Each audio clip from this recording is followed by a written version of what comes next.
교재 분묘기직권 한번 보시니까 분묘기직권 아마 생활에서도 많이 좀 필요할 것 같습니다. 자, 여기다 이제 분묘기직권도 한번 정리를 해 놓으시면 될 것 같습니다. 먼저 판례가 뭐라고 하고 있나 보셔야 됩니다. 자, 먼저 371페이지 이제 묘지. 자, 묘지 써놓고 오래되면은 이장 못한다라고 땅값도 못 준다라고 할 수가 있습니다. 자, 뭐 첫 번째 그냥 의의는 좀 간단하게 보시고요. 그다음 이제 분묘기직권이 어느 경우에 성립하는지 지료 있다 없다 생각을 좀 해놓으셔야 됩니다. 먼저 첫 번째는 승낙이 먼저 있었습니다. 승낙을 얻어서 이제 2번으로 왔습니다. 승낙을 얻어서 묘지를 설치했을 때, 그러면 승낙 받을 때 지료 있을 수도 있고 없을 수도 있고, 자, 지료 OX만 한번 잘 써놓으시면 좋을 것 같습니다. 그리고 자, 두 번째가 거의 대부분일 겁니다. 남의 땅에다가 조용히 묘지를 설치해놓고 아주 오래됐다. 자, 먼저 첫 번째 보실까요? 저 끝에 보시면 20년간 평온공연하게 자주 필요 없고 선이나 무과실 그게 까다로운데 다 필요 없다입니다. 아무 소리 안 하고, 그리고 묘지를 내놓고 공개적으로 공공연하게 묘지를 점유하면은 여기는 지료가 있다 없다? 지료 없다. 자, 2번 뒤에다가는 지료 X, 지료 있고 없고 설명을 정확하게 해야 됩니다. 그 다음 이제 지료 보실까요? 이제 세 번째, 매돈의 묘지는 이제 지료가 생겼다. 요 지료가 이제 생겼다. 판례도 소개하는 것 같습니다. 그 가로 1번에서 이제 다시 한번, 자, 지료 있다 없다가 나와 있습니다. 매도인의 묘. 그래서 자기 토지 위에다가 묘지를 설치해놓고 다 다르죠. 첫 번째는 완전히 남의 땅이고, 뭐 두 번째도 남의 땅인데 동의 없었던 게 첫 번째. 그리고 두 번째는 동이 있었고요. 여기는 그냥 본인 땅에다가 묘지를 설치해놨다는 겁니다. 그런 사람이 토지 소유권을 보류하거나 그 다음에 분묘를 함께 이전한다는 특약을 함이 없이 그냥 땅이 팔렸다입니다. 저기 매매 등에는 경매도 들어가 기억을 하셔야 됩니다. 경매 등으로 토지가 처분이 되면은 이때는 지료가 있다 없다? 지료 있다. 라고 판례가 이제 새로 등장하면서 지료 내라. 제일 아래쪽에 동그라미 2번에 그 2015 여기 판례가 바로 지료 있다. 라고 저기서부터 이제 바로 생겼다는 겁니다. 지료 있다. 지료도 상당히 괜찮다. 뭐 5%나 7% 정도를 지료로 받을 수가 있다는 겁니다. 판례가 아예 그냥 예시를 하고 있습니다. 그런 식입니다. 그다음 공시 방법은 그냥 내놓고 아까 보셨던 것처럼 공공연하게. 자, 그러니까 이제 평장이나 암장은 인정된다 안 된다. 공연. 자, 거기 이제 문제가 생기면은 인정 안 해줄 거랍니다. 비겁하게. 평평하게 묘지 같기도 하고 아닌 것 같기도 하고 암장을 아예 숨겨놨습니다. 그런 사람한테 인정해주면 안 된다. 민법에 신의성실의 원칙을 위반합니다. 뒤통수 치는 거 게임입니다. 그래서 두 번째 끝에 이제 평장, 암장은 인정되지 않아요. 라고 기억을 해주셔야 됩니다. 뭐 2000년가도 인정 안 된다고 합니다. 그리고 네 번째 이제 그 범위에 대해 아까 이제 공지까지도 인정을 해줍니다. 30제곱미터를 넘어서도 뭐 받침대라든지 비석이라든지 이런 것들은 얼마든지 설치를 할 수 있다는 겁니다. 그렇다고 사성, 쌍분이네, 합장이네 거기까지는 아니다 그럽니다. 법에도 한계가 있다. 그만해라 그럴 겁니다. 너무하잖아 라고 할 수가 있습니다.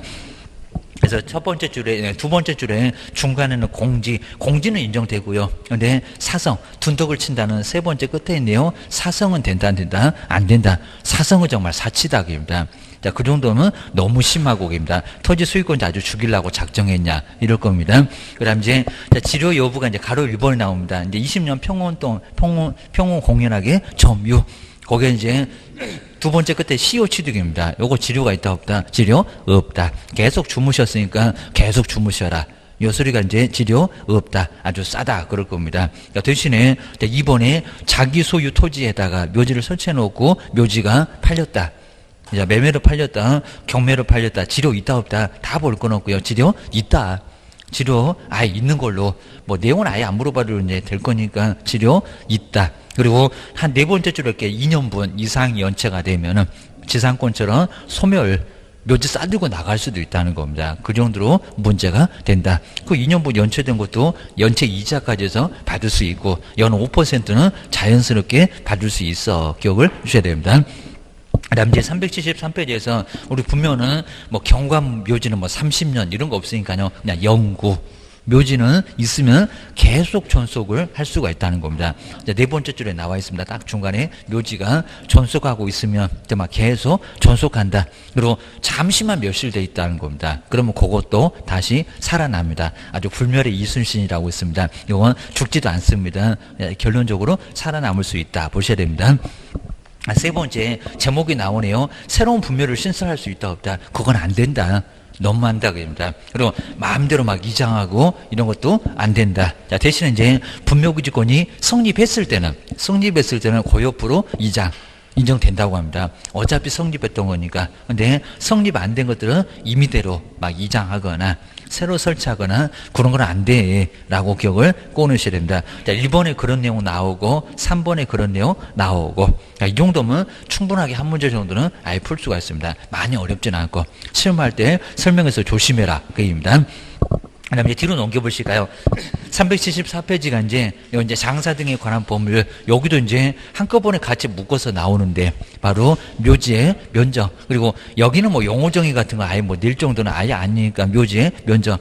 특히 이제 375페이지 딱 중간에 보시면 저기 설치 면적 30이네, 100이네, 그리고 1000이네, 그리고 10만이네, 뭐 이런 것들 정말 가장 많이 냈습니다. 저기 개인 묘지에다가 막 여기도 이제 20도, 그리고 60도 내보고, 최근에도 이제 또 역시 여기도 많이 내봤습니다. 묘지 면적을 넣으면 1년이나 징역이나 1000만 원이나 벌금을 당할 수가 있다는 겁니다. 왜? 전 국토가 묘지화되게 생겼는데 묘지를 크게 쓰면 되겠냐고 라고 해서 문제가 된다는 겁니다. 보셔야 됩니다.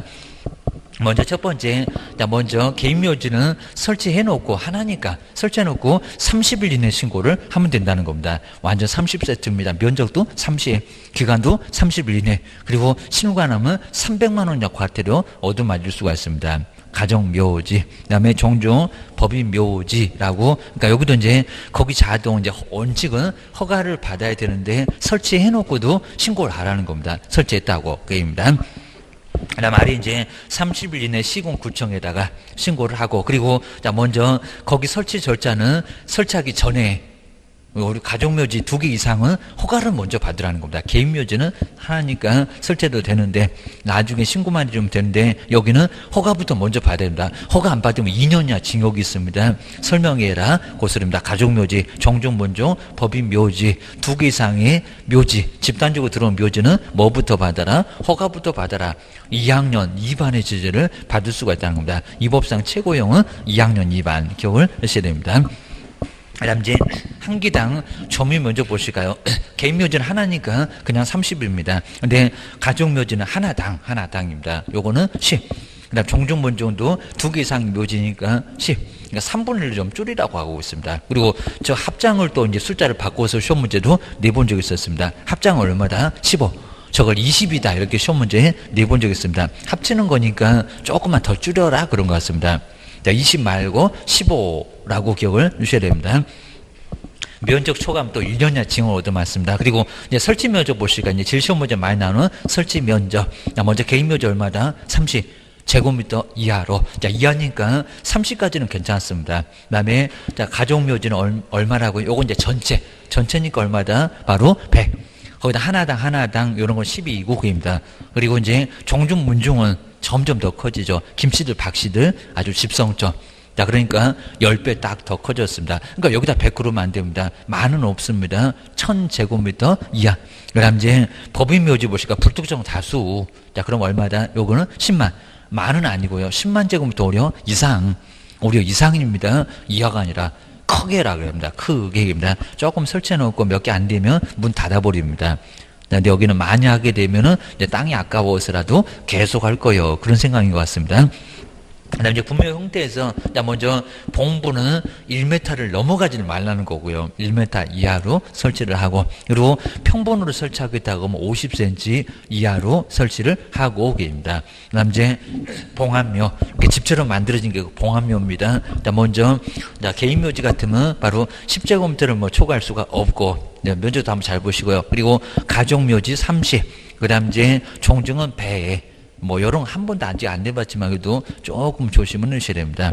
그 정도. 그리고 자, 세 번째가 이제 묘지를 설치하지 말아라. 뭐 이런 거 거의 내본 적이 없는데, 자, 먼저 녹지 지역 중에서도 자, 바로 보존하는 녹지 지역 같은 거는 설치하지 말아라. 그리고 물 마실 거 상수원 보호구역에 물을 설치하면 된다, 안 된다? 안 된다. 그러니까 너무 뻔해서 그런지 아예 내본 적은 아예 없을 정도입니다. 여기 금지구역에다 묘지를 설치해도 2년야 지역을 얻어맞습니다. 뒤로 한번 넘겨보셔야 됩니다.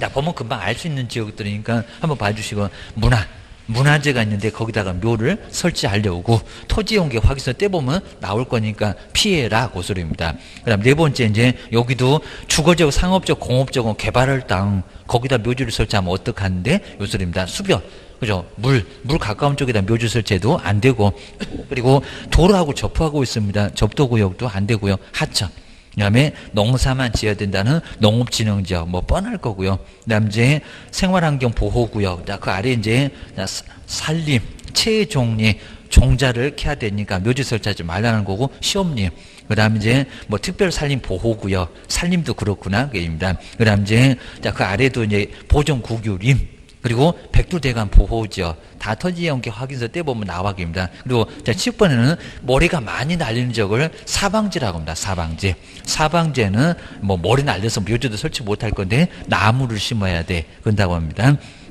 그 다음에 키워번에는 군사기지하고 군사시설 보호구역 외국인 보고 허가받아라, 거기하고 똑같네? 맞습니다. 묘지를 왜 거기다가 쓰냐고 합니다. 군작전 수행할 때 묘지 설치해놓으면 안 된다. 탱크가 다 뒤집어 퍼지고 난리가 날 겁니다. 보셔야 됩니다. 그 다음 이제 그 아래 붕괴 침수 우려가 있는 지역에다 묘지를 왜 설치하게 됩니다. 뭐 청개구리 연만이 그입니다. 기억을 하셔야 됩니다.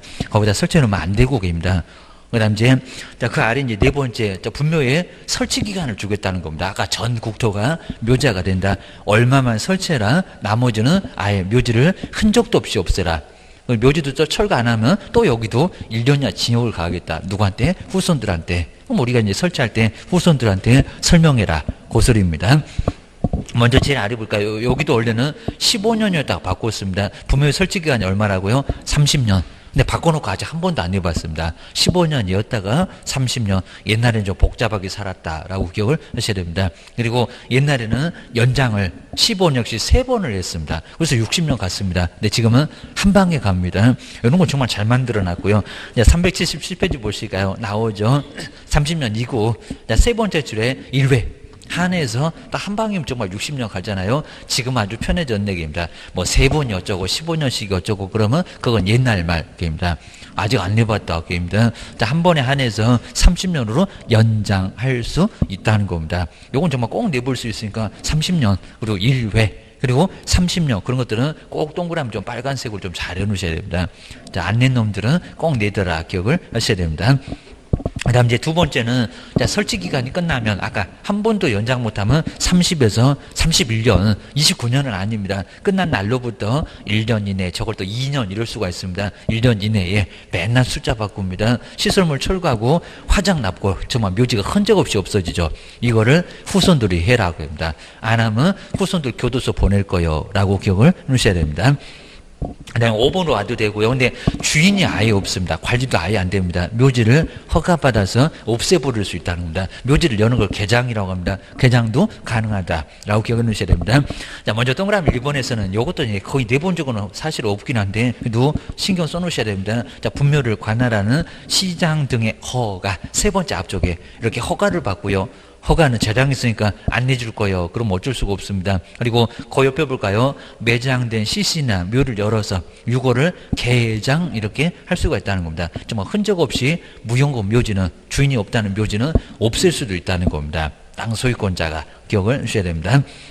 근데 동그라미 2번에서 아무 그래도 개장한다고 하더라도 알려는 줘야지 이렇게 했습니다. 저 3개월 이상도 아직 한 번 안 내봤지만 개장하려면 미리 3개월 이상 기간을 정해서 여기라도 1개월 그러면 안 되고 6개월 그래도 안 되고 맨날 숫자 바꿔. 그 다음에 연고자한테 알려줘야 된다. 근데 연고자를 모르면 어떡하라고 합니다. 서울 가서 김서방 찾으라고 그러면 안 되니까 그럼 공고하라고. 그러니까 가끔씩은 매장 공고 이런 것들 이제 개장 공고 이런 것들이 신문에 저기 구석대기 너무 깨알 같아갖고 잘 안 보이기도 한데 아주 그냥 조그맣게 나옵니다. 그게 이제 묘지를 열어버리겠다 이런 소리입니다. 여기 나오죠. 연고자를 알 수 없으면 그 뜻을 개장하겠다고 공고를 하면 된다는 겁니다. 그거 공고했다고 이제 시장님한테 가갖고 묘지를 없애고 싶어요. 그럼 없애버릴 수 있다는 겁니다. 그거 기억을 꼭 넣으셔야 됩니다. 그다음 뒤로 넘기셔도 괜찮고요. 요 정도. 자, 그다음 이제 그 정도까지 이제 보시면 이제 어느 정도 이제 문제는 풀 수가 있고요. 그다음 이제 무용고 묘의 처리 절차. 뭐 처리 절차는 자세하게 아예 안 될 정도니까 이렇게 보시고 아래 이제 6번째 나이만 저 70세 이상만 조금 조심하셔야 됩니다. 묘지를 사전에 매매하지 말아라. 라고 하는 게 바로 이제 요 사전 매매 금지. 6번째 제목 정도만 보시고 아마 한 번도 아예 4번 정도 없어도 조금 제목 정도만 보시면 될 것 같습니다. 사망하기 전에 바로 묘지 같은 것은 여기 매매하지 말아라 이런 것 같습니다. 자, 그 아래쪽에 이제 매장, 화장이나 그다음 개장의 신고. 아까 매장 그리고 화장했을 때도 또 신고를 하라는 겁니다. 이 정도 이제 여기도 신고 30일 이내에 신고를 해야 됩니다. 그렇게 했습니다. 라고 신고까지 해줘야 됩니다. 그다음에 옆에 이제 379페이지에 자연장지는 가끔씩 나올 때가 정말 있고요. 이제 여놓은 것까지 아주 그냥 속색입니다.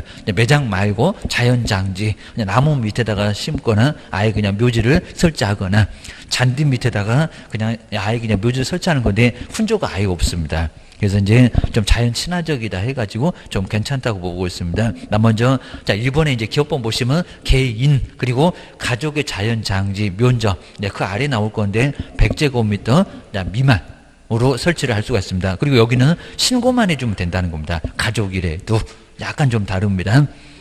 그 다음 이제, 자, 동그라미 2번 이렇게 자연장지 조성하고 나서 꼭 30일 내 신고. 아까 매장도 그랬었고, 자연장지도 설치했습니다. 30일 내 신고. 그 정도만 해주면 됩니다. 그리고 이제, 자, 가로 2번 보실까요? 가로 2번은 이제 사설 자연장지인데, 여기도 면적을 꼭 조심하실까요? 저기 이제 종중문중의 자연장지는 시험 문제 딱 한 번 내봤습니다. 23회 때인가. 입니다. 개인하고 가족의 자연장지 하나만 설치할 수 있는데, 여기 개인의 자연장지는 30제곱미터 미만. 근데 여기 또 미만입니다. 이하가 아니라. 그리고 가족이나 자연장지는 얼마다? 100제곱미터 미만. 요런 숫자 한번 꼭 정리해 놓으실까요? 요거 숫자는 아직 한 번도 안 내봤지만 그래도 조심하시고요. 그 다음에 2번. 연호문 시험 문제 내봤다. 종중. 그리고 문중의 자연장지. 아까 그냥 매장은 종중, 문중, 묘지 그랬고요. 가족 묘지, 개인 묘지 그랬고, 자연장지. 그렇죠. 자연에다가 묘지 설치한다는 자연장지입니다. 뭐 수목장 이러면서도 많이 봤을 겁니다. 그래서 얼마라고요? 2,000. 더블로 늘어났죠. 입니다. 아까는 1,000이었는데 종종 문종 묘지는 정말 1,000원 늘어났습니다. 한번 나중에 뭐 숫자도 다시 정리해 볼 겁니다. 그리고 이제 뒤로 한번 넘겨보셔야 됩니다. 그 다음 이제 재단 이제 아닌 이제 우리 종교 같은 경우에는 종교는 4만 그렇습니다. 4만 제곱미터 이하로. 여기 이제 절차가 허가가 될 거고요. 규모가 크게 오니까. 그 다음에 공공법인이나 이제 법인묘지. 아까 10만 제곱미터 이상. 딱 반토막입니다. 바로 법인의 자연장지는 5만 제곱미터 이상이라고 기억을 해주셔야 됩니다. 그 다음에 이제 세 번째 이제 저런 문제가 꼭 시험 문제 이렇게 장사 등에 관한 법률. 그리고 분묘기지권 한 문제 매년 작년도 역시 나왔었습니다. 매년 한 문제가 나와요. 라고 기억을 좀 해주셔야 됩니다. 자, 여기서 이제 설명인데 틀린 것은 뭐니 여기입니다. 자, 먼저 그냥 1번은 그냥 개장을 하면은 그리고 신고를 해야 된다. 근데 한번 이제 1번을 보셔야 됩니다. 먼저 이제 여기서 이제 개장을 한 자는 시신 또는 유골에 그리고 현존지라고 했었고요. 그다음 이제 현존지나 그다음에 개장지를 관할하는 그다음에 시장 등한테 각각 신고를 해야 된다. 여기 이제 개장을 바로 이제 여기는 한자 그래놨습니다. 근데 뭐라고요? 개장을 하려면 그래야 됩니다. 하려면. 그러니까 사전에 먼저 뭐 합니까? 사전에 먼저 신고를 해줘야 됩니다. 요건 뭐 최근에 시험 문제는 아닌 것 같은데 아주 예전 거 기억하셔야 됩니다. 한자 그래놨죠. 한자 말고 사전에 먼저 해야 된다. 묘지를 열려면 먼저 사전에 먼저 신고를 해야 됩니다. 허가부터 먼저 받아야 되고 게임입니다. 그다음 2번에서 개인의 자연장지는 조성을 한 후에 30일 이내 맞죠? 요건 조성을 다 해놓고 나서 30일 이내 신고만 해주면 되고. 그 다음 이제 우리 가족의 자연장지 또는 종중문중 옛날에 종중묘지 이러면은 허가였습니다. 여기는 가족 묘지라 하더라도 자연장지, 그리고 저기 이제 여기 자연장지는 신고만 해주면 됩니다. 여기 좀 차이가 있습니다. 그래서 이제 예전에 뭐 시험 문제에 종중문중에다 허가 받는다, 아니다, 신고만 해주면 됩니다.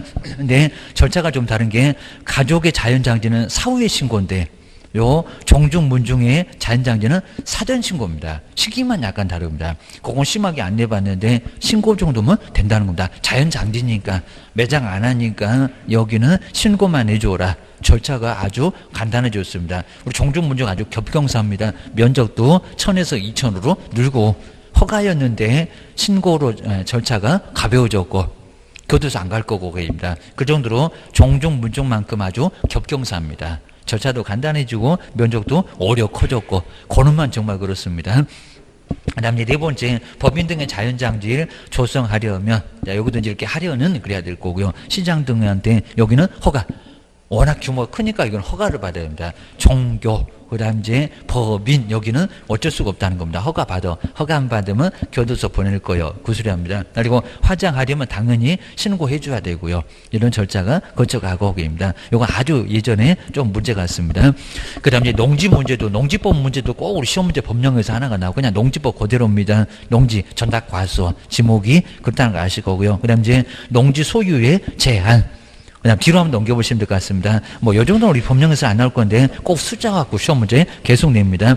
자, 먼저, 382페이지에서, 여기서는 우리, 바로 이제 1번은 거의 안 내봤는데, 2번다 5년 이상, 이렇게 시험 문제, 그것도 최근에 내본 적이 있었습니다. 자, 먼저, 상속을 받는 사람은, 근데 농사를 지으면 만을 넘어갈 수도 있을 건데, 상속받은 사람은 얼마까지 소유할 수 있다고요? 만 제곱미터.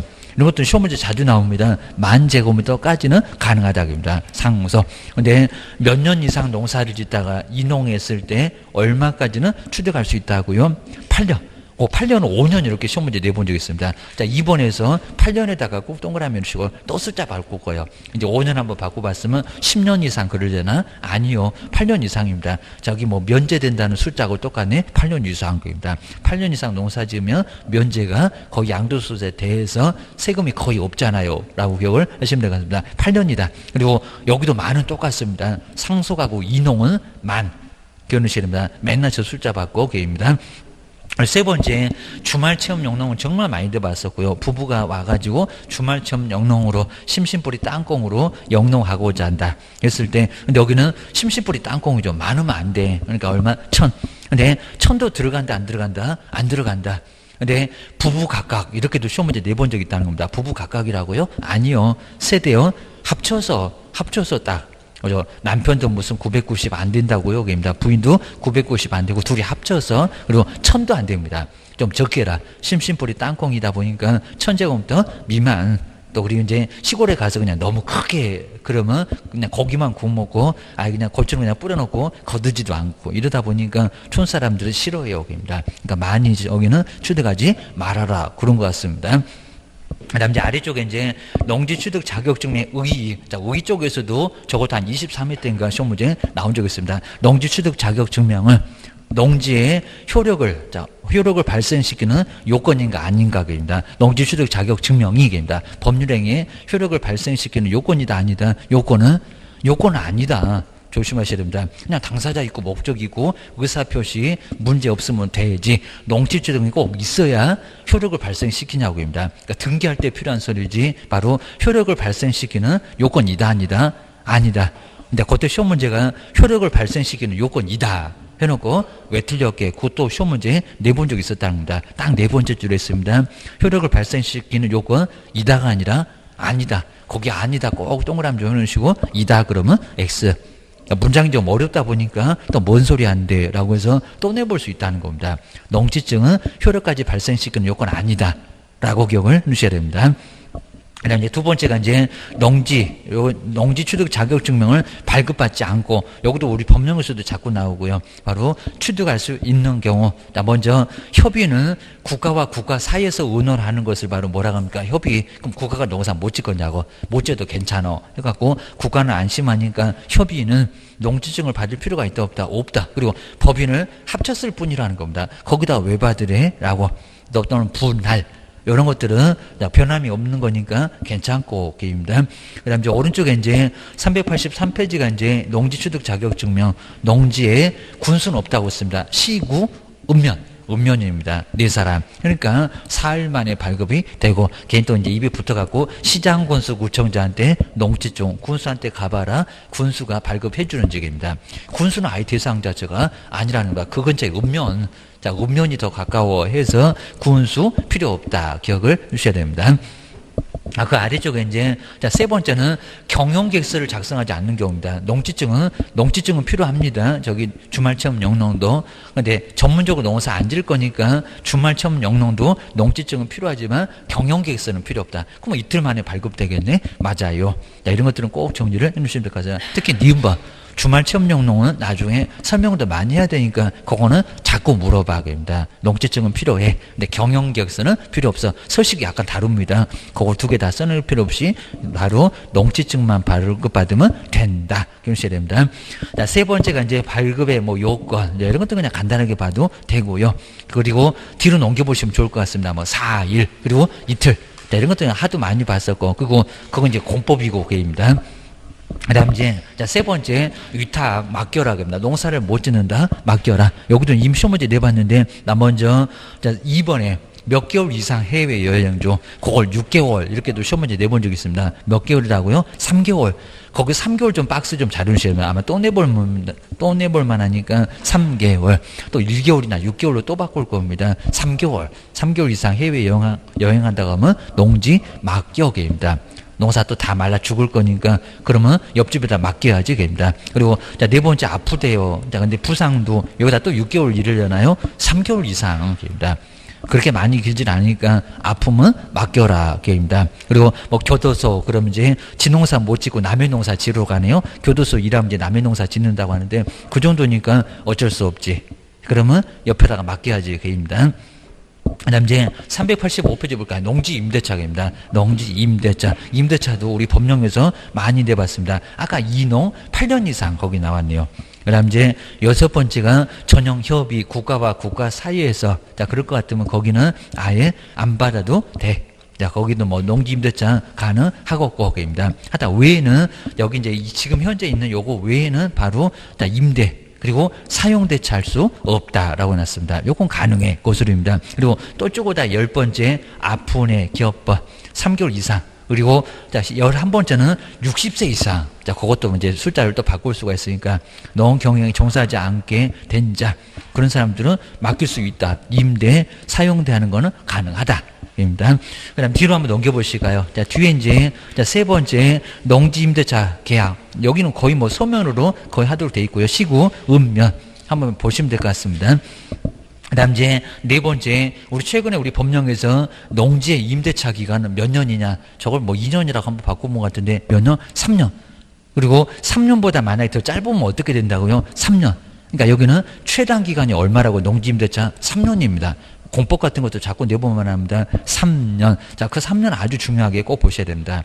저기 주택임대차 기간하고 다르네. 그죠? 상가하고도 다르네. 여긴 3년이네. 최단 기간이 3년이다. 라고 기억을 꼭 해놓으셔야 됩니다.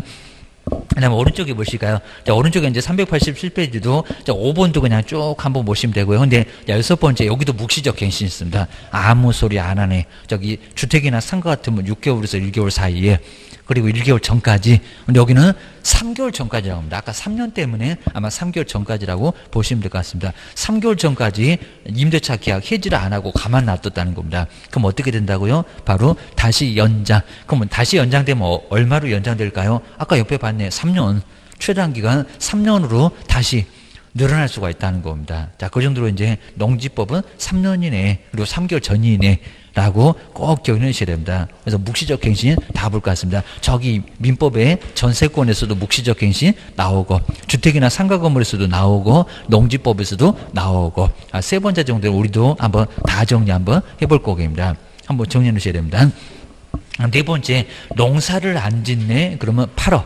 바로 처분면허, 이런 처분면허도 꼭 조심하셔야 됩니다. 자, 그럼 이제 농지 소유권자, 자, 아래 보시는 것처럼 그 사유가 발생하면은 2년 이내에 처분할 것을 바로 명령 내릴 수도 있다는 겁니다. 팔어라. 라고 안 팔면 여기 이행강제가 얻어맞아입니다. 2년 이내 팔어.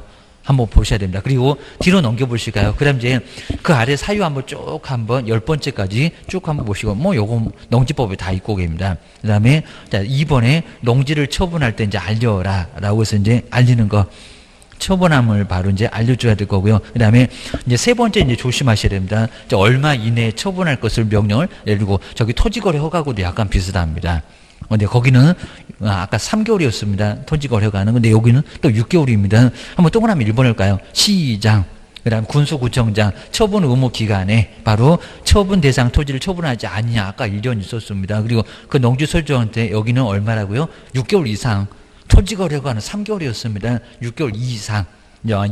이내 기간을 정해서 처분할 것을 명령할 수 있다는 겁니다. 토지거래 허가는 3개월밖에 안 되고 여기는 그래도 6개월 이후 농지는 게입니다.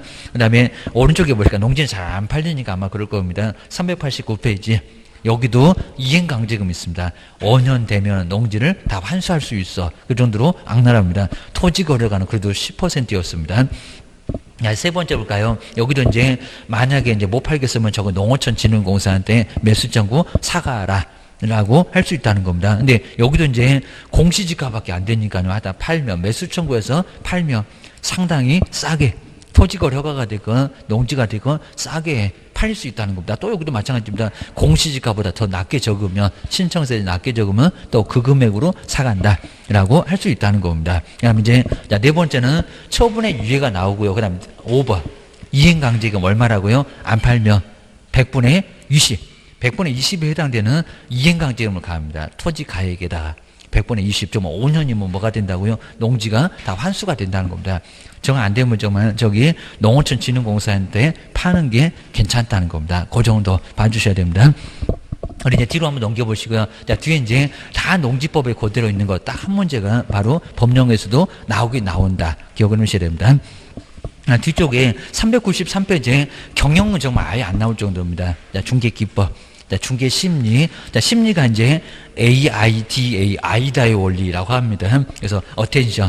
가장 마지막에 나올 때 여기만 딱 나와봤습니다. 그때도 아주 쉬웠습니다. 자, 주목을 먼저 끌고, 자, 두 번째 찾아오면 흥미를 약간만 일으켜야 됩니다. 너무 심하게 찾아오자마자 욕망 이러면 이제 나중에 심하게 들이대면 겁나서 도망갑니다. 찾아오면 흥미만 살짝 일으키게 하고, 그리고 또 찾아왔네 그럼 이제 사대는 욕망을 이끌어내고요. 그리고 또 찾아오면 이제 계약서, 아주 손을 끌어다가도 계약서를 써야 됩니다. 도장 찍으세요, 계약금 거세요 해가지고 계약서 사인, 요 순서를 거쳐갑니다. 근데 어텐션은 A하고 흥미에 I하고 욕망 D, 그 다음에 A에서 아이다의 원리, 아이다의 원리를 모든 부동산도 판매 활동은 다 요 단계를 거쳐간다고 합니다. 부동산도 고려해 보셔야 됩니다. 자, 뒤로 넘겨보셔야 됩니다.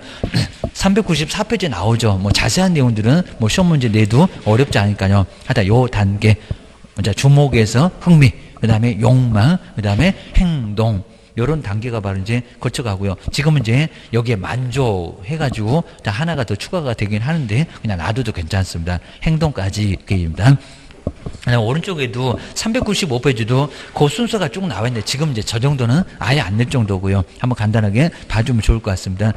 뒤로 넘겨보실까요? 그 다음 이제 고객의 유형도, 자, 지금 이제 아예 안 낼 정도니까 바로 396 해서 정말 여러 가지 유형이 있습니다. 거기에 유형도 거기에 맞춰서 이제 좀 대처를 하면 바로 되는 사람이 바로 여기에 바로 형태. 그 다음에 부동산의 특징도 이제 뒤로 한번 넘겨보시니까 뭐 셀링 포인트, 경제적, 그 다음에 법률적, 그 다음 이제 이렇게 이제 기술적 이런 측면에서 이제 볼 때 바로 셀링 포인트.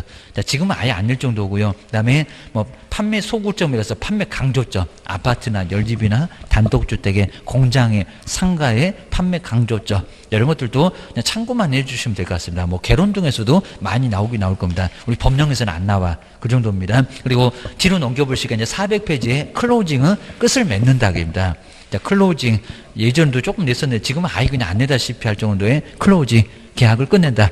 특히 이제 계약 전제법 같은 401페이지에 계약 전제법 같은 것은 괜찮습니다. 계약이 된 것처럼 도배 날짜 언제 잡을까요? 등기는 언제 할까요? 이삿짐 언제 싸실래요? 딱. 자, 그렇게 해서 계약이 된 것처럼 해가지고 계약서를 빨리 쓰시라는 겁니다. 그래야 옆집 안 가. 옆집 가면 옆집에다 계약서 써라고 기억을 꼭 넣으셔야 됩니다. 우리가 머무르고 있으면 옆집에서 계약서 다 쓴다는 겁니다. 하여튼 무조건 빨리 내가 계약서 쓸 거예요. 옆집을 거쳐왔으면 하여튼 저 집을 다시는 못 가게 또 해야 됩니다. 자, 뒤로 한번 넘겨보시고요. 자, 뒤에 이제 뭐 중개업 경영이 무슨 특징을 가지고 있다. 아예 안 낼 정도니까 너무 많이 쭉 써놨는데 405페이지까지 쭉 한번 봐주시면 좋을 것 같습니다. 거기 뭐 문제는 아예 안 봐도 될 정도입니다. 그 다음에 407페이지로 한번 와도 되고, 이제 거래계약 체결입니다. 거래계약 체결. 여기도 이제 거래계약서 작성해서 하나 정도가 나오지, 뭐 여기서도 거의 안 낼 정도니까 한번 뒤로 넘겨보셔야 됩니다. 408페이지에서 이제 뭐 자연인, 그리고 법인 확인하는 거, 그리고 대리인 확인하는 거, 그리고 뭐 자연인에서는 등기, 그리고 이제 권리 능력이나 행위 능력이 있는지 다 민법에 나왔던 거죠. 뭐 이 정도는 우리 법령에서 아예 안 낼 정도입니다. 특히 이제 미성년자, 그리고 피한정 후견인, 피성년 후견인, 이런 사람들 좀 조심해라. 무효는 아니지만 언제든지 취소 들어간다. 조심해야 된다는 겁니다. 그다음 이제 409페이지에서 대리인 위임장하고 인감증명서 가지고 임의 대리인, 그럼 위임장하고 인감증명서 확인을 정확하게 해야 된다는 겁니다. 확인 안 하면 문제가 돼. 네, 확인되면 괜찮습니다. 대리권 소멸한다고 하더라도 표현된 때문에 본인이 책임을 지고 민법 배운 대로 게임입니다. 확인만 잘하면 돼요. 게임입니다. 그 다음에 종중재산은 상당히 좀 복잡하니까 막 정관 이런 것들 모두 확인해야 됩니다. 동의를 받아서 처분하나, 안 그러면 문제가 될 수 있다는 겁니다. 합의 배웠잖아 라고 정리를 해주셔야 됩니다. 그 다음에 두 번째 법인은 법인의 대표자, 그리고 법인에서 위임장, 인감증명서 있는지, 그리고 법인이 동의를 했는지입니다. 전체 의사로. 이런 것들은 확인을 꼭 해야 된다는 겁니다. 안 그러면 문제가 돼. 회사하고 계약할 때도 있어요 라고 기억을 하셔야 됩니다. 법인 등기상 증명서 확인해 봐야 되고, 대표자도 당연히 확인해 봐야 됩니다. 크게 문제가 됩니다. 그 다음 뒤로 넘겨보시고요. 그 다음 이제 뭐 410페이지 뭐 작성상 유의사항 이런 것들도 뭐 나올 만한 건 아니고요. 그리고 오른쪽에 이제 411페이지에 고리계약서, 뭐 건물조교가 앞에서 배웠었던 거 다시 한번 확인하는 차원에서 나오고 있습니다. 거래단사 인적사항, 매도 매수인의 주소, 성명 등 나올 만한 건 없고요. 물건의 표시, 소재, 면적, 지목, 이런 것들이 바로 이제 거래계약서 규제사항에 들어가고, 그리고 두 번째가 이제 거래 금액, 계약 금액, 그 지급일자 등 해서 이제 계약금, 중도금, 잔금 받아가는 거, 그리고 계약금을 왜 받나, 중도금을 왜 받나, 잔금을 왜 받나 설명을 좀 해줘야 된다는 겁니다. 그리고 뒤로 넘겨보시고요. 그 다음 이제 412페이지에서 이제 우리 민법에서는 계약금, 그리고 중도금, 잔금 한 문제 정도는 거의 자주 나옵니다. 거기는 이제 자세하게 꼭 알고 계셔야 된다. 근데 우리 법령에서는 그 정도는 안 나와. 그 정도입니다. 그 다음에 413페이지에 이제 물건의 인도유시, 그리고 무슨 권리가 넘어가냐, 권리전의 내용, 뭐 이런 것도 이제 거래계약서 저 앞쪽에서 이미 다 봤었습니다. 그 다음에 뭐 임대차에 뭐 물건의 뭐 표시나 목적이나 뭐 이런 것들은 뭐 법령에서 뭐 나올 만한 거는 아니고요. 그냥 뒤로 넘겨보셔야 됩니다. 그 밖에 약정 내용까지 해서 이제 건물 조교가 인권 거래 계약을 체결했다라고 해서 봤었던 거래계약서 기재사항 9개만, 그 정도만 뭐 시험 문제 나오지, 뭐 나머지는 크게 나올 건 없습니다. 그 다음 이제 뭐 415페이지 뭐 따로 나올 건 아닐 것 같고요. 전자계약. 이제 요즘은 전자계약으로 종이가 이제 아예 없어지고 전자계약서로, 휴대폰도 그렇잖아요. 안 쓰고 그냥 아예 그 단말기에다가 막 사인하고 그렇잖아요. 입니다. 태블릿에다가. 그러면 네, 되는 형태. 우리도 그렇게 이제 가고 있다는 겁니다. 그냥 그림만 한번 간단하게 봐주시면 좋을 것 같습니다. 자, 뒤로 한번 넘겨보시고요. 그 다음 이제 뭐 전자계약의 뭐 시스템 이용. 자, 이런 건 뭐 시험 문제 가면 지금은 아예 아닐 거니까 이제는 종이계약서 없어지고 전자계약으로 아예 체결한다 라고 하는 게 바로 이제 전자계약 한번 보셔야 됩니다.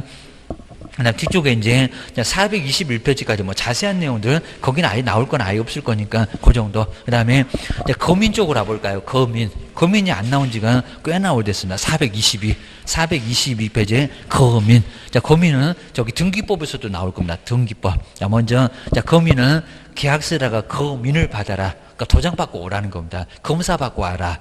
그 소리가 바로 거민 그런 것 같습니다. 근데 거민은 소유권 이전인데 유상무상을 아예 안 따집니다. 무조건 거민, 유상무상 계약에 다 받아와. 탈세나 투기를 방지하겠다 이런 소리인 것 같습니다. 그러면 검인을 받으려고 하면은 그러니까 423페이지에 왜 거기서 6개 그 6개가 있어야 검인 날인이 된다는 겁니다. 뭐가 빠졌네요. 검인 날인 못해 죽었네요. 자 이러니까 6개 저 6개가 뭐냐고 공시법 등에서도 많이 나왔었다는 겁니다. 우리 법령은 그런 거 안 나겠지만 검인 대상이 뭐냐 이런 것들은 꼭 내볼 만합니다. 당사자, 목적, 부동산, 그리고 계약, 연월, 일, 대금, 거래계약서 거의 비슷해요, 여기입니다. 그 다음 이제 개업공인중개사, 그리고 조건이나 기한.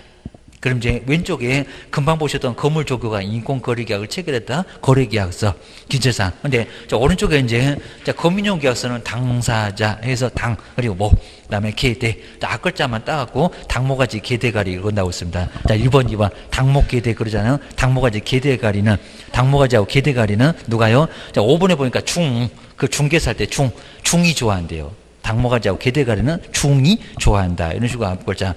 괜히 그냥 한번 먹고 나가고 그냥 아주 맞들려갖고 날 새는 줄 아직 모른다는 도둑개입니다.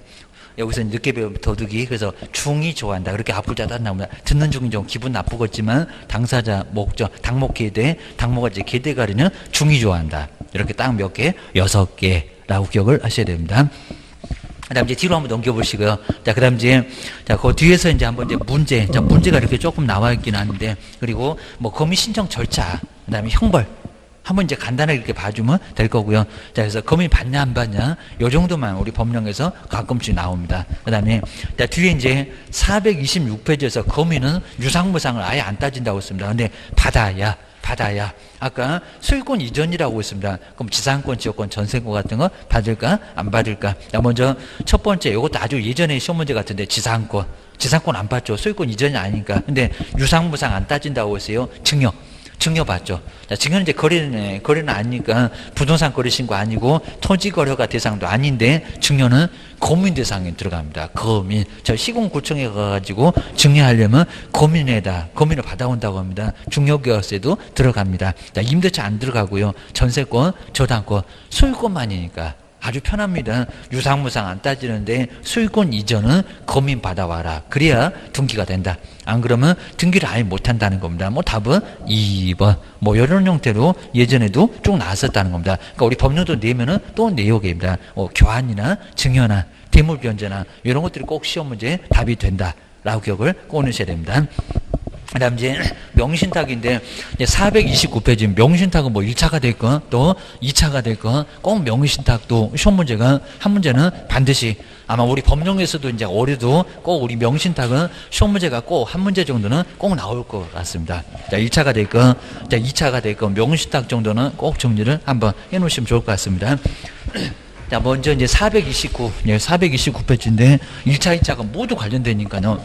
바로 이제 429, 그 다음에 여기 이제 아주 그냥 여기 명신탁이라고 하면 딱 편하긴 한데 명신탁. 그러니까 명의를 신탁하면 안 된다. 명신탁 이제 금지를 얘기합니다.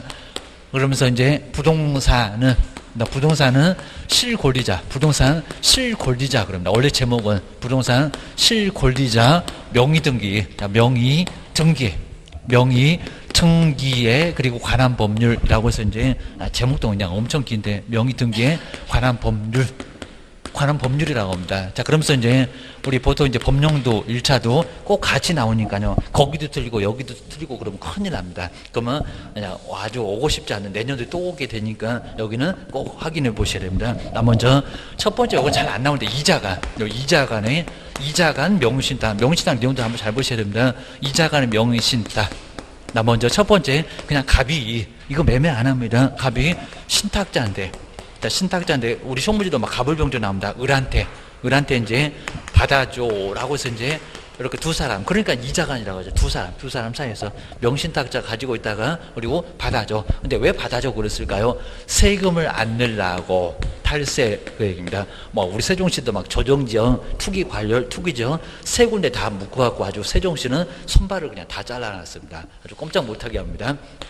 그 다음에 돈 되니까 그럴 겁니다. 그러니까 세종시 자꾸 전국에서도 관심 있어 한다는 겁니다. 부동산 가격이 어때요? 하면서 많이 물어봅니다. 우리가 있는지도 모르면서 탈세 그리고 탈법으로 합니다. 탈세 탈법 목적으로 뭐 한다고요? 그러니까 의사표시는 다 맞다는 겁니다. 그래서 의사표시가 문제가 있으면 저기 뭐 비진의 표시네 사기네 사고네 강박이나 할 건데 그거 아니라는 겁니다. 의사표시 정확하게 일치해요. 일치하면 보호를 할 건데 이것들이 목적이 안 좋아. 탈세나 탈법 목적으로 돈 안 갚으려고 세금을 안 내려고 그런 목적으로 명신당 약정을 한다는 겁니다. 자, 그럼 이제 여기서 자, 첫 번째로 보실게요. 그 명신당 약정은 이렇게 명신당 약정은 저 약정이 안 좋은 목적인데 약정을 보호해줍니까? 아예 없습니다. 보호 안 해준다. 무효. 효력이 아예 없다는 겁니다. 자, 두 번째, 수탁자부로 등기가 넘어갔습니다. 그러면 등기, 그러니까 채권행위가 됐건 물권행위가 됐건 등기보다 효력 없다. 무효. 아예 효력을 아예 안 주겠다는 겁니다. 효력을 주면 어떡할 거냐고입니다. 국가가 탈세 탈법을 도와주니 그럴 겁니다. 근데 여기서 가지고 있으면 좋을 건데 병이면 이제 제3자인데 병이란 제3자한테 팔아치웠다는 겁니다. 팔아치웠을 때. 근데 우리 민법에서는 선의만 항상 보호를 했었고요. 선의, 그죠? 그러면 여기서 제3자가 명신탁이 있었다는 사실을 몰랐다는 겁니다. 몰랐다. 자, 그러면 모르면 당연히 보여줄 건데 근데 오히려 악의도 선악을 아예 불문합니다. 알았다. 그러면 명신탁 약정이 있었다. 그리고 요 수탁자는 재산을 보관만 하고 있다. 자, 그럼 못 판다. 원래 얘 거니까, 신탁자 거니까. 자, 그러면 못 파는 거 알았다. 악이면은 보호를 안 해준다. 보여줄 필요가 없다는 겁니다. 근데 여기는 뭐라고요? 선의가 됐건 악의가 됐건 뭐 한다고요? 유효. 선악을 아예 불문하고 뭐 한다고요? 묻지 않고 유효. 그러니까 우리 시험 문제 나왔을 때 제3자가 명신탁을 안 경우는 효력이 없다. 효력이 있다 없다? 있다. 아예 있다는 겁니다. 있어요. 자, 대신에 적극가담만큼은 안 판다는데 제3자 가가지고 맨날 술을 먹여요. 술을 먹다 보니까 나 술 먹다가 죽었다. 적극가담. 그리고 적극가담은 보가 된다 안 된다. 거기다 막 추종에 막 손 끌어다가 막 계약서다 사인시키고 난리가 나. 그냥 가담은 괜찮습니다. 알았다. 알았는데 나한테 팔래? 그 정도는 괜찮다는 겁니다. 근데 안 판다는 걸. 안 판다는 것만 적극적으로 너무 심할 정도로 들이대면 여기는 뭐 한다?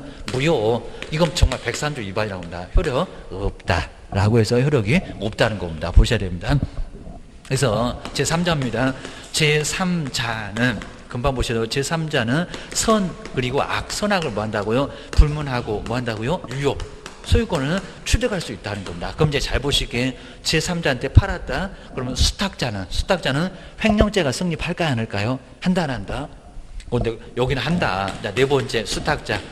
수탁자가 뭐 했을 때 처분을 했을 때 이렇게 처분을 하면은 이때는 횡령죄가 성립한다고 안 한다고요? 하잖아요. 왜냐하면 신탁자가 맡겨놓은 걸 보관하고 있어야 되는데 그걸 팔아치웠다는 겁니다. 그러면 회사 공금을 빼돌린 횡령죄 성립한다는 겁니다. 5년이나 징역이 있습니다. 횡령죄가 성립한다. 그래서 이제 2자 간에는 횡령죄가 성립하는데 3자가 다 이제 성립하지 않는 걸로 바꿔서 여기가 자, 시험 문제 뭐 2자 간은 거의 안 내는데 횡령죄가 성립한다는 여기는 꼭 조심하시라는 겁니다. 기억하셔야 됩니다. 그리고 여기서 이제 하나만 조금 더 보실게. 5번에 신탁자는 찾아와. 신탁자. 근데 요 신탁자가 다시 취득을 할 때는 어떻게 할까입니다. 이게 이제 원래 누구 겁니까? 신탁자 거. 진정 명의 회복이랍니다. 명의를 찾아오라고 합니다. 빨랑 찾아와. 근데 제3자한테 넘어가면 이제 못 찾아옵니다. 그럼 수탁자한테 있었을 때는 진정 명의 회복. 이거 오죠. 진정한 명의 회복을 찾아오라고 합니다. 그래서 여기가 이제 진정 명의 회복이라고 합니다. 진정 명의 회복. 저기 3자간에다가 진정 명의 회복 얘기하면 안 된다는 겁니다. 명의 찾아오라고. 안 찾아오면 이행강제금, 과징금 다 때릴 거라고. 아직 못 살게 할 거라고. 요겁니다. 그 다음 이제 두 번째가 이제 3자간. 요건 이제 간단히 봐도 되고. 근데 3자간. 요 3자간 명의신탁에서 이제 등기형. 요 명신탁에서 등기형하고 계약형. 요거는 정말 잘 보셔야 됩니다. 자, 첫 번째 등기형. 자, 등기형입니다. 신탁자가 사다가 줘. 여기 이제 등기형입니다. 등기형 명의신탁입니다. 자, 그러면 등기형 명의신탁은 약정은 뭐래요? 등기는 뭐래요? 그리고 횡령죄는 성립한대요? 안 한대요? 제3자는 어쩌대요? 어떻게 찾아와야 된대요? 아주 복잡하고 다양하게 물어볼 거라는 겁니다. 기억하셔야 됩니다. 여기도 이제 신탁자. 근데 이 신탁자가 매매를 한다는 겁니다. 누구하고? 을하고, 입니다. 그래서 매매합니다. 근데 매매는 아무 문제 없다는 겁니다. 사라고. 근데 사서 왜 빼돌리냐고. 그래서 이제 문제가 된다는 겁니다. 그래서 이제 신탁자가 누구한테요? 여기서 이제 신탁자가 바로 여기서 이제 요 사람을 바로 여기다 이제 매도인이라고 해볼까요? 요 사람을 매도인 그리고 이제 요 을을 신탁자. 자, 매도인이 가지고 있는 부동산을 바로 신탁자 누가 을이 매매를 한다는 겁니다. 매매하는 건 문제가 없다는 겁니다. 근데 매매를 해놓고 그리고 이제 요 사람 모르게 이제 누구하고 이제 병하고 이제 요 사람이 받아줄 사람, 요 사람이 수탁자라는 겁니다. 수탁자하고 무슨 약정을 할까요? 명신탁. 야, 명의적 받아줄래? 라고 명의신탁 약정을 약정은 똑같습니다. 명의신탁 약정인데 여기도 탈세나 탈법을 할 목적이니까 명의신탁 약정 효력이 있다 없다? 무효. 효력 아예 안 줘야 되겠죠. 주면 어떡하냐고. 무효. 효력을 아예 안 준다는 겁니다. 근데 여기는 우리 신탁자 앞으로 등기를 안 하고요. 그러니까 이제 중간 생략형 명의신탁 그렇게도 합니다. 등기 안 하고 등기하게 되면 세금 내야 돼. 재산 못 빼돌려. 그러니까 경매 당할 것 같으니까 어쩐다고요? 중간을 생략하고 등기를 누구한테 바로 넘어갑니까? 수탁자에게 넘어간다는 겁니다. 자, 그러면 명신탁 약정 효력이 뭐더라? 그 다음에 등기는 요 등기 보호를 해줘야 되겠습니까? 빼돌리는데 보호 안 해주죠. 자, 그러면 수탁자 앞으로 등기가 뭐다? 효력이 없다. 무효계입니다. 자, 그러면 명신탁 약정 효력이 어떻게 되고 등기는 어떻게 되나요? 이런 거 물어볼 거니까 꼭 조심하시라는 겁니다. 근데 또 안 팔면 될 건데 또 누가요? 그죠? 근질근질 할 겁니다. 정에게, 이제 정이 이제 제3자입니다. 제3자인데 제3자에게 그리고 팔게 된다는 겁니다. 했을 때 그럼 이제 요 제3자는 선악을 따져야 안 따져요. 그 민법이나 따져 선악은 겁니다. 여기는 악이라고 해도 왜냐면 악이라고 해도 줘버리면 신탁자 골탕 먹을 거예요. 괜히 맡겨놨다가 나중에 악의도 입증했는데도 못 찾아오네 후회할 거예요. 정말 후회하게 만든다는 겁니다. 선악을 불문하고 뭐라고요? 유효. 자, 유효면 누가 소유권을 취득해? 제3자가 유효하게 소유권 취득할 수 있다는 겁니다. 근데 안 판다는데 맨날 그냥 술만 먹여갖고 나 이러다 술 먹다 죽겠다 해가지고 넘겨줬습니다. 자, 그러면 그 사람은 그렇게 보호를 해줄 필요가 있겠냐고? 그건 아니지 라고 무효. 항상 우리 법에서는 너무 심하다 그러면 그렇게는 보호를 못 해주겠다라고 해야 됩니다. 안 그러면 다른 사람이 가만히 있겠어요? 법이 너무 심한데 라고 기억을 하셔야 됩니다.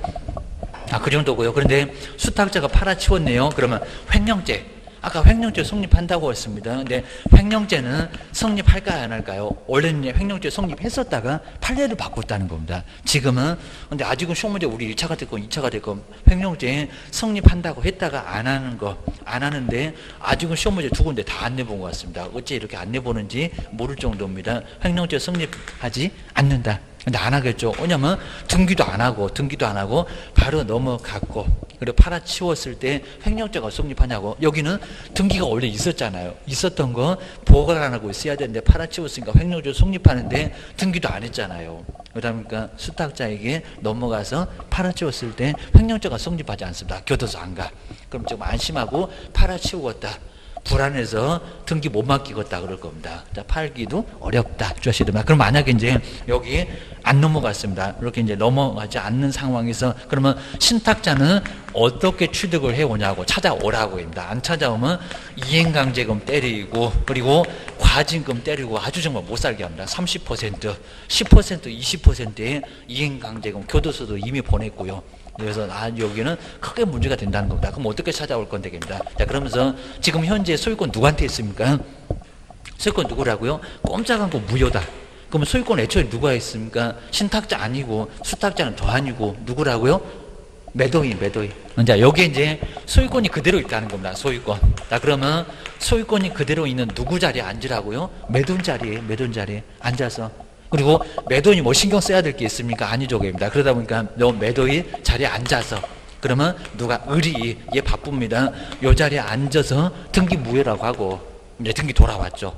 그리고 다시 시 자리에 앉아서 매매는 그대로 유효하니까 소유권 돌려줘 라고 해서 찾아올 수 있다는 겁니다. 누구 대위라고요? 매도인 대위. 요거 잘 보셔야 됩니다. 매도인 자리에 앉아. 매도인 대위를 통해서 뭐 할 수 있다고요? 찾아올 수 있다. 안 찾아오면 과징금, 이행강제금, 교도소 보내놨고입니다. 아주 난리를 칠 테니까 찾아와 라고 해서 찾아올 수 있다는 겁니다. 자, 요즘 건 다 됩니다. 약정은 효력이 있니 없니? 등기는 어쩌니? 횡령죄는 성립하지 않았니? 어떻게 찾아와야 되니? 제3자는 어떻니? 이러면 다 된다는 겁니다. 기억하셔야 됩니다. 아주 복잡해 보일 것 같은데 정리 잘 하셔야 됩니다. 1차도 틀리고 2차도 틀리고 그러면 큰일 나요. 그 다음에 자, 여기서 이제 자, 두 번째가 이제 계약형. 자, 두 번째. 근데 요즘은 이제 뭐가 나올 건지 그냥 막 내고 있습니다. 등기형 말고 계약형. 둘이 얼마나 친하면 그 친하다가 위임입니다. 위임 좋다는 겁니다. 내가 돈 줄 테니까 네가 살아라고 위임형이라고도 합니다. 계약형 명의신탁. 자, 그러면 여기는 돈만 주다 보니까 신탁자가 나선다 안 나선다? 안 나선다. 자, 그러면 또 여기도 이제 갑은 뭘까요? 매도인인데 여기서 거래하는 사람 누구라고요? 의리입니다. 그럼 누구라고요? 신탁자가 의리. 수탁자입니다. 돈을 받아서 수탁자가 매매를 해오게 됩니다. 자, 그러면 누구는요? 여기서 이제 여기는 병이라고 해볼까요? 병이라고 하고, 그다음에 의리. 자, 의리 바로 이제 신탁자라고 볼까요? 신탁자가 똑같이 이렇게 맞추려고 신탁자가 돈만 줘요. 매매 안 한다는 겁니다. 그래서 여기서 이제 명신탁 약정을 하고 이렇게 명신탁 약정을 하고 하다 명신탁 약정은 요것들이 또 빼돌리려고 그리고 돈 안 갚으려고 그러지. 요거는 효력이 있다 없다 무효. 다 보니까 명신탁 약정은 효력이 있다 없다 없다. 줄 필요가 없다는 겁니다. 효력 없게입니다.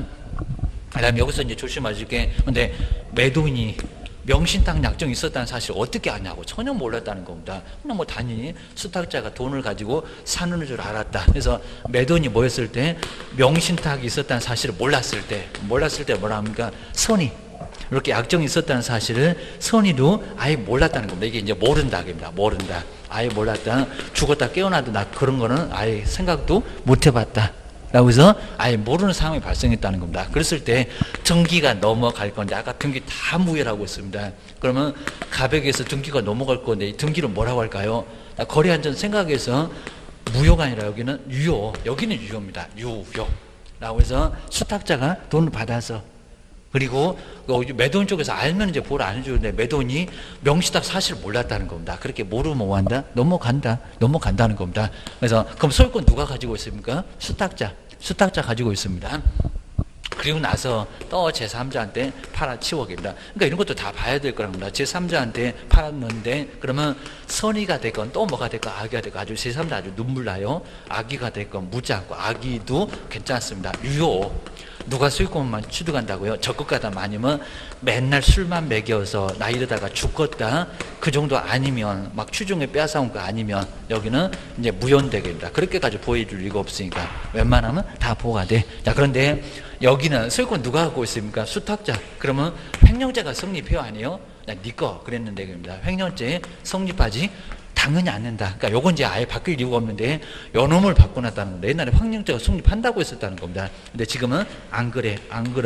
여기도 횡령죄가 성립하지 않아. 게임입니다. 성립하지 않아요. 게임입니다. 근데 여기는 찾아올 수 있을까요? 찾아올 수 없겠죠, 게임입니다. 그죠? 여기 뭐 사본 적도 없고 그러니까 어디 누구 자리에 앉고 그런 건 아니고요. 이렇게 팔아치웠네. 그럼 아까 3억을 이렇게 우리 신탁자가 자금을 조달했습니다.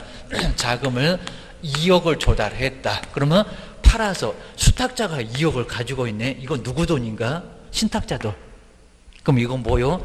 자, 수탁자가 갑자기 2억이 생겼다는 겁니다. 그죠? 뭐 나라고 한 것도 아니고 로또 복권 당첨된 것도 아니고 내 돈 내놔. 그럼 뭐라고요? 신탁자가 부당이득.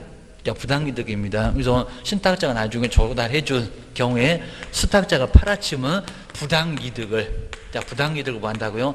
자, 등기는 못 찾아와요. 부당이득 뭐 한다고요? 근데 돈 없다고 배째라 막 그럴 겁니다. 부당이득 반환. 교도소 보낼 수도 없고. 그럼 괜히 돈 주고 맡겼네. 내가 후회하게 만든다고 했잖아. 그입니다. 부당이득 반환을 주장. 그러니까 여기다 무슨 매도인들이 하시면 안 된다는 겁니다. 묵은 자리에 앉아요. 사보지도 없네. 당신 누구셔 그럴 건데. 그러니까 여기는 부당이득 반환. 파는 거 봐서 안 팔면 어떤 방법이 안 나온다는 겁니다. 파는 거 봐서 나중에 부당이득 반환 기억하셔야 됩니다. 근데 보실 게 이제 우리 시험 문제는 점유취득시효도 나왔다는 겁니다. 점유취득시효입니다. 저기 점유취득시효네. 그래요. 점유취득시효. 그러면 돈 주고 사게 했고 그리고 돈 줬고. 자, 그러면서 여기서 누가 점유를, 그러니까 여기서 신탁자, 수탁자 중에서 누가 점유한다고 할까요? 신탁자가 돈 줬잖아요. 사서 맡겨놨잖아요. 신탁자가 몇 년 동안? 20년 동안 평온공연하게 점유를 하면은 뭐라고요? 평온이나 그리고 공연하게 이렇게 이제 공연 등에 이제 점유를 하게 되면 여기는 신탁자가 점유취득시효를 뭐 한다고요? 주장할 수 있대요. 점유취득시효 주장은 누가 한다? 신탁자만. 근데 수탁자는 됩니까? 안 됩니까? 안 돼요. 남의 돈을 받아서 점유하는 거니까 타주고 뭐 내 거다 말이 안 되잖아요. 여기는 사다가 등기만 맡겨놨잖아요. 여기는 더 확실하죠. 그러니까 누구요? 여기서 신탁자가 계속 점유하는 거지. 20년 점유. 그럼 소유권 내놔. 마찬가지입니다.